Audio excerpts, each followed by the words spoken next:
Hello everyone, welcome back to my channel. Home cooking with Mrigakshi loi moi Mrigakshi apnalokok punorbar swagatam janaisu. Aji moi loi ahisu eta interesting delicious chicken recipe. Hetu hoise honey chili chicken. Jitu ghorote bahut sahojote banabo pari, khub easy hoy aru khaiyo bahut bhal lage.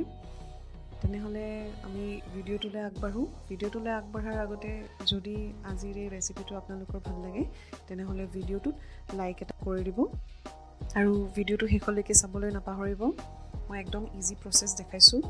এতিয়া মই ইয়াতে এটা বাটিত boneless chicken লৈছো প্ৰায় 250 গ্ৰাম মান হ'ব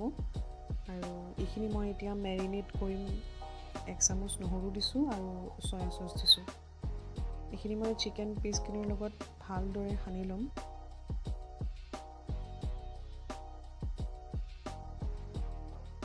আমাৰ ফাৰ্স্ট স্টেপটো প্ৰায় কমপ্লিট হৈ গ'ল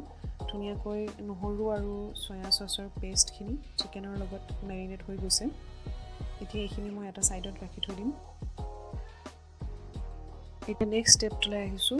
অন্য এটা বাটিত মই কণী এটা ভাঙি লৈছো এইখিনি ওয়েট মিক্সচাৰ হয় ইয়াৰে লগত মই ময়দা লৈছো প্ৰায় 4 চামুচ লৈছো ডাঙৰ চামুচেৰে আৰু কৰ্ন ফ্লোৰ লৈছো ময়দাৰ সমানে লৈছো এইখিনিৰ লগত মই নিমখ দিছো প্ৰায় আধা চামুচ আৰু জালুকৰ গুড়িও প্ৰায় আধা চামুচ মানে দিছো এতিয়া মই এইখিনি ভালদৰে ফেটি লম অকণমান বেটাৰটো ঘোলটো অলপ ডাঠ হৈছে ইয়াত মই অকণমান পানী মিহলাইছো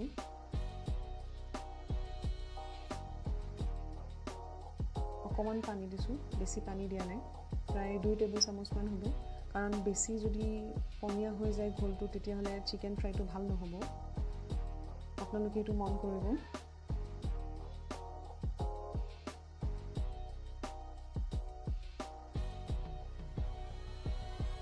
মই এনেকৈ বেটাৰখিনি ভালকৈ ফেটি লৈছো যাতে লাম্পছবোৰ ৰখি না যায় ময়দাবোৰ নহলে ভালকৈ ফেটা নহলে সৰু সৰু গুটি নিচিনা হৈ থাকে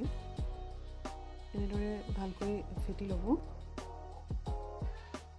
এতিয়া মই এইখিনি বেটাৰত প্ৰায় 1 চামুচ বেকিং পাউডাৰ দিছো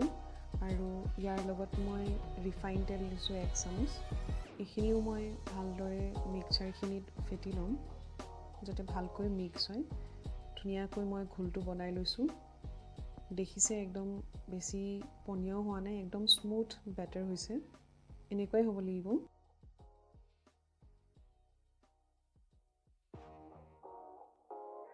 এতিয়া মই যিখিনি চিকেন মেৰিনেট কৰি থৈ দিছিলো এই বেটাৰখিনিত মই ঢালি লম আৰু ভালদৰে কোটিং কৰি লম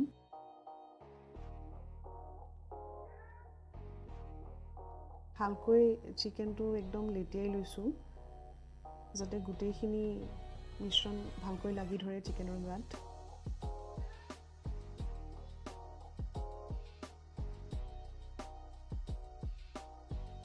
এতিয়া মই এইখিনি 10-15 মিনিট সময়ৰ বাবে বেলেগকৈ থৈ দিম এতিয়া মই চিকেনৰ পিচখিনি ডিপ ফ্ৰাই কৰিবৰ বাবে এখন কেৰাহীত ৰিফাইন তেল লৈছো 2 কাপ মান হ'ব তেল অলপ সৰহকৈ লৈছো যেহেতু মই চিকেনৰ পিচবোৰ ডিপ ফ্ৰাই কৰিম এনেদৰে মই এপিচ কৈ দি গৈছো গুটেইখিনি মই এবাৰতে দি দিয়া নাই এনেদৰে মই ভাজি যাম এটা এটা বেটছত ভাজিম প্ৰায় 10-15 মিনিট মান সময় লাগে এইখিনি ভালদৰে ভজা যাবৰ কাৰণে আৰু ৰংটো অকণমান গোল্ডেন ব্ৰাউন হোৱালৈ তেতিয়াহে ক্ৰিস্পিনেছটো আহে চিকেনখিনি ডিপ ফ্ৰাই কৰা হৈ গৈছে একদম চিকেনটো ক্ৰিস্পি হৈছে কেতিয়াবা এনেকেও চিকেন খাই ভাল লাগে এতিয়া তাৰ পিছৰ প্ৰসেসটোলৈ আহিছো চিকেনখিনি সসটোৰ লগত যেহেতু বনাব লাগিব মই ইয়াতে ক্যাপসিকাম পিয়াজ নহৰু আদা টমেটো সস আৰু সয়া সস ৰেডি কৰি লৈছো এতিয়া কেৰাহীত মই 1 চামুচ তেলত নহৰু দিছো কেইফুটামান তাৰে লগত মই যিখিনি আদা অলপ দীঘল কৰি লৈছিলো সেইখিনি মই অলপ ফ্ৰাই কৰি লম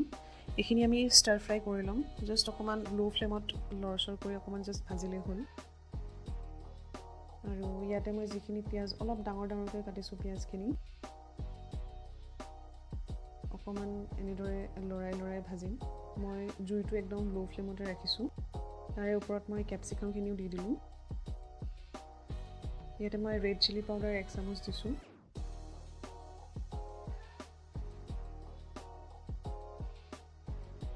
আৰু নিমখ দিছোঁ মই ইয়াত 1 চামুচ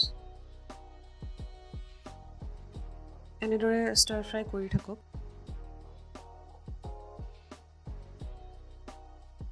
একদম কম জুইত মই লৰাই এইখিনি ভাজি আছোঁ বেছিকৈ সিজিবও নালাগে তেতিয়া একচুৱেল যিটো ক্ৰাঞ্চিনেছ হয় সেইটো নাহিব এতিয়া মই ইয়াতে যিখিনি চিকেন ফ্ৰাই কৰি ৰাখিছিলোঁ ইয়াতে দি দিলোঁ এতিয়া মই এইখিনিও ভালকৈ লৰাই ফ্ৰাই কৰি ল'ম বেছি সময় নালাগে একদম সহজ হয় মেইন আপোনাৰ চিকেনটো কোট কৰি ডিপ ফ্ৰাই কৰালৈকে বাকীখিনি একদম উজু হয় খাই বহুতেই টেষ্টি লাগে আৰু মই এই ৰেচিপিটো বনাই মোৰ খুবেই ভাল লাগে ইয়াতে মই টমেটো চচ আৰু সয়া চচ দিছোঁ এতিয়া মই এইখিনি একদম চিকেন আৰু যিখিনি চব্জি আছে সেইখিনি মই মিক্স কৰি ল'ম ভালকৈ জুই মই একদম কমাই ৰাখিছোঁ ফ্ৰাই হৈয়ে গ'ল ইয়াৰে একদম জুতিটো কিন্তু একদম সাংঘাতিক হয়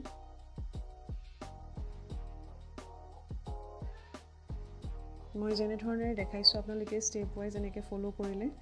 নিশ্চয় ভাল পাব বনাই এবাৰ ট্ৰাই কৰি চাব খুব ইজি ৰেচিপি হয় একদম ৰেষ্টুৰেণ্ট ষ্টাইল ধুনীয়াকৈ চিকেনখিনি ষ্টাৰ ফ্ৰাই হৈ গ'ল এতিয়া মই গেছটো অফ কৰি ইয়াত মৌ 2 চামুচ মিহলাইছোঁ আৰু বগা তিল অকণমান ওপৰত এনেদৰে ছটিয়াই লৈছোঁ দেখিবলৈ খুবেই ধুনীয়া লাগে ক্ৰাঞ্চিনেছ এটা আহে যদিও এইখিনি ঘৰত খাওঁ তথাপিও ভালদৰে সজাই পৰাই লৈছোঁ তেতিয়াহে ভাল লাগে নহয় জানো হৈ গ'ল একদম গৰম গৰম হানি চিলি চিকেন ৰেডি এনেদৰেও খাব পাৰে ষ্টাৰ্টাৰৰ নিচিনাও খাব পাৰে ফ্ৰাইড ৰাইচৰ লগতো খাব পাৰে আপোনালোকৰ যেনেকৈ মন যায় তেনেকৈ খাব পাৰে মই ইয়াত একদম ইজি পদ্ধতিৰে দেখাইছোঁ একদম সহজ পদ্ধতিৰে দেখাইছোঁ খুব কম সময়তে বনাব পাৰি আৰু বনায়ো খুবেই এনজয় কৰা যায় এনেদৰে এবাৰ বনাই চাব মোক জনাবলৈ নাপাহৰিব যদি আজিৰ এই হানি চিলি চিকেনৰ ৰেচিপিটো আপোনালোকৰ ভাল লাগিছে তেনেহ'লে ভিডিঅ'টোত এটা লাইক কৰিব আৰু মোৰ চেনেলত যদি প্ৰথমবাৰৰ বাবে আহিছে তেনেহ'লে চেনেলটোক ছাবস্ক্ৰাইব কৰিব নাপাহৰিব তেন্তে আজিলৈ আহিছোঁ ধন্যবাদ